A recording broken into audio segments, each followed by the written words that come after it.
Hello viewers and welcome back to law Chakra. जैसा कि हमने आपको अपने पिछले कितने सारे वीडियो से बताया था कि सुप्रीम कोर्ट 17 अप्रैल को दोपहर 2 बजे से वापस से वक्फ अमेंडमेंट एक्ट 2025 के खिलाफ फाइल हुई पिटिशंस पर सुनवाई करने वाली थी। अब लास्ट हियरिंग की अपडेट्स हमने आपको दी है कि कैसे पिटिशनर्स की ओर से मौजूद होते हुए very prominent lawyers, senior advocates Kapil Sibal, Abhishek Manu Singhvi etcetera ने बहुत सारे आर्ग्यूमेंट्स रेज किए हैं इस एक्ट के खिलाफ। और वही रिस्पोंडेंट्स की ओर से मौजूद दिखे थे solicitor general Tushar Mehta. CGI Sanjiv Khanna की बेंच के सामने बहुत सारे इंपॉर्टेंट क्वेश्चंस आए कि क्या उन्हें इस केस को सुनना चाहिए, क्या इसे किसी हाई कोर्ट के पास पहुंचाना चाहिए। और सारे हियरिंग के बाद सुप्रीम कोर्ट इस पूरे केस को देखकर एक इंटरिम ऑर्डर पास करने पर मजबूर हो गई थी। हालांकि पिटिशनर्स और रिस्पोंडेंट दोनों ने कहा कि इस केस को थोड़ा और सुन के डिसाइड कीजिए कि आप ये ऑर्डर्स देना चाहते हैं कि नहीं। इंटरिम ऑर्डर्स जो कि पास हो सकते हैं आज, उस पे ये था कि वक्फ बाय यूजर की जो सारी प्रॉपर्टीज है उन्हें डीनोटिफाई नहीं किया जाएगा जब तक कि इस मामले की पूरी सुनवाई नहीं हो जाती।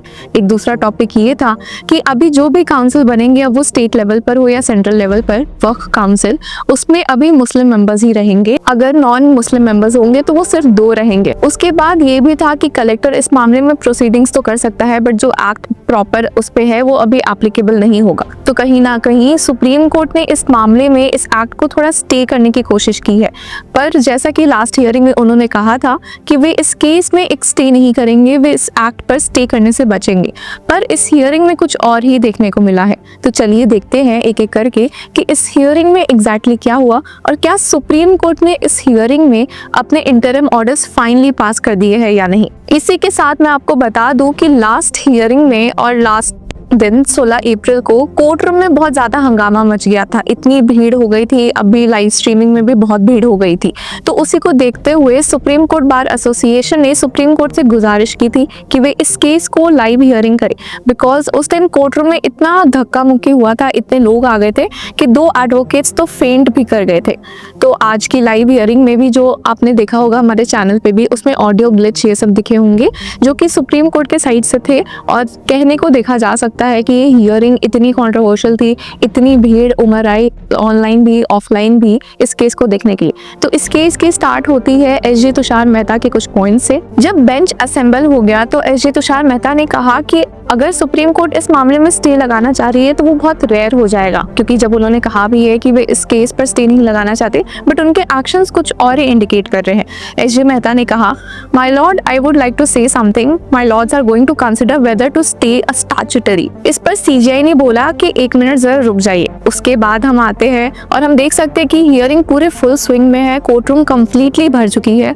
जिसके बाद एसजी मेहता ने फिर से कहा, I respectfully speak on behalf of the union, the court will definitely have questions, but to be honest, the issue here is that these matters shouldn't result in a stay just because at first glance some sections seem concerning. We need to look at past amendments and earlier laws to understand the full picture. तो यहाँ पर SG Mehta का कहना था कि supreme court सीधे सीधे इस एक्ट पर एक स्टे ना लगाए, उन्हें मौका दे हियरिंग का, थोड़ी और बातें सुने। और सुप्रीम कोर्ट और सेंट्रल ने कुछ सोच समझ कर ये एक्ट लाया है। जैसा कि एसजी मेहता ने आगे कहा भी कि उन्हें लैक्स ऑफ कंप्लेंट्स सुनने को मिली थी, कितने सारे विलेजेस के पूरे पार्ट्स एज वर्क प्रॉपर्टी डिक्लेयर हो गए थे, जिसकी वजह से बहुत ही दिक्कतें पैदा हो रही थी। जिसके बाद जस्टिस कुमार ने, जो कि सीजीआई संजीव खन्ना के अलावा और जस्टिस केवी विश्वनाथन के अलावा इस बेंच में मौजूद है, उन्होंने कहा कि we are not making a final decision right now. पर एसजी तुषार मेहता ने पलट जवाब देते हुए कहा कि but passing an order like this is very serious, please give me a week to submit an initial reply with some documents,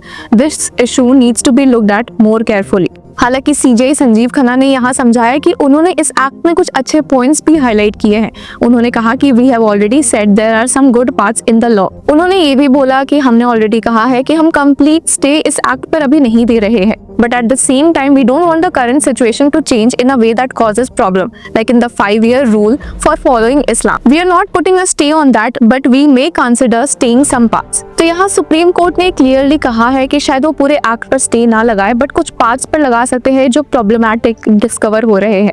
पर SG ने फिर भी सुप्रीम कोर्ट को रिकंसिडर करने को कहा। उन्होंने कहा कि मुझे 1 हफ्ते का बस टाइम दे दो, मैं आपके सामने सारे डॉक्यूमेंट्स रख दूंगा, उसके बाद आप डिसाइड करना कि क्या करना है क्या नहीं। बिकॉज यहाँ पर सुप्रीम कोर्ट देखा जाए तो प्राइमा फेसाई ही देख रही है कि कौन से पार्ट सही है, कौन से नहीं है, कौन से ज्यादा कंट्रोवर्शियल है। इसके बाद आगे बढ़ते हुए एसजी ने वापस से कहा, if your lordships make any statement about वर्क being claimed by someone it could have an effect. यहाँ पर सीजीआई ने कहा कि things like setting up boards and councils और वर्क properties already registered under section 36 of the 1995 act, not the new 2025 act. We don't want any changes।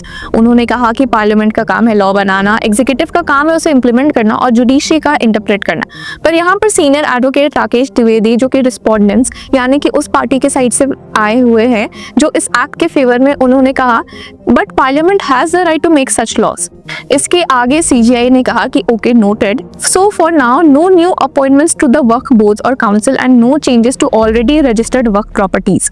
तो यहाँ पर सीजीआई ने कहा कि जब तक हम इस केस में सुनवाई नहीं कर लेते तब तक वर्क बोर्ड या स्टेट वर्क काउंसिल में किसी भी तरह के नए अपॉइंटमेंट्स नहीं होंगे। उन्होंने ये कहा कि जो ऑलरेडी रजिस्टर्ड वर्क प्रॉपर्टीज है उनमें भी कोई चेंजेस नहीं आने चाहिए। जिसके बाद जस्टिस कुमार ने कहा कि What's being said now is that no work will exist without registration. Penalties like these existed even back in 1923-24. अब यहाँ पर एसजी ने वापस समझाने की कोशिश की कि उन्हें एक हफ्ते का टाइम मिल जाए और जैसा कि लॉ उनके हिसाब से है, एक हफ्ते में कोई भी ऐसा मेजर चेंज या मेजर बड़ी बात नहीं उठ सकती जिसकी वजह से दिक्कतें पैदा हो। यहाँ पर एसजी ने कहा कि सेंट्रल वर्क काउंसिल तो उनके हाथ में है तो वो अपॉइंटमेंट नहीं करेंगे, पर फिर सीजीआई ने कहा कि स्टेट वर्क काउंसिल भी तो है, स्टेट्स का भी एक रोल है इसमें।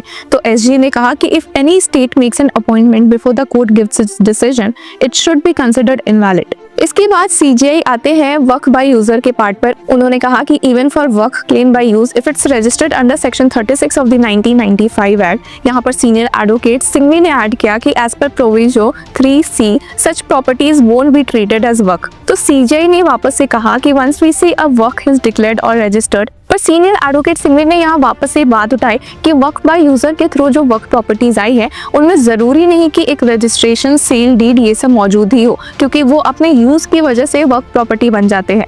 तो सीनियर एडवोकेट सिंघवी ने कहा that's the issue, work by users may not even be registered. तो सीजीआई ने बोला कि alright let me start dictating my order. अब सुप्रीम कोर्ट ने यहाँ पर अपना ऑर्डर दिया है जो कि ब्रेकिंग है। इंटरिम ऑर्डर पास हुआ है। उन्होंने कहा during the hearing the solicitor general said that the union government would like to file its response within 7 days. He also assured the court that no appointments will be made to the work council or board under section 9 and 14 until the next hearing. Any work, including work by user that has already been registered or declared through a notification will not be denotified and the collector in charge will not be changed. We are recording the statement. अब सीजे संजीव खन्ना ने ये interim order तो पास किया है, पर इसके बाद उन्होंने एक मेन टॉपिक पर भी फोकस किया है। वो ये है कि इस केस में 70+ ऑलमोस्ट पिटिशंस आ चुकी है, तो उन्होंने कहा कि वो 5 मेन 1 को कंसिडर करने वाली है। अब इस हियरिंग में और क्या हुआ है और क्या बातें हुई है वो सब फॉलो करने के लिए हमारे चैनल को सब्सक्राइब जरूर करें। Until then keep following law चक्रा।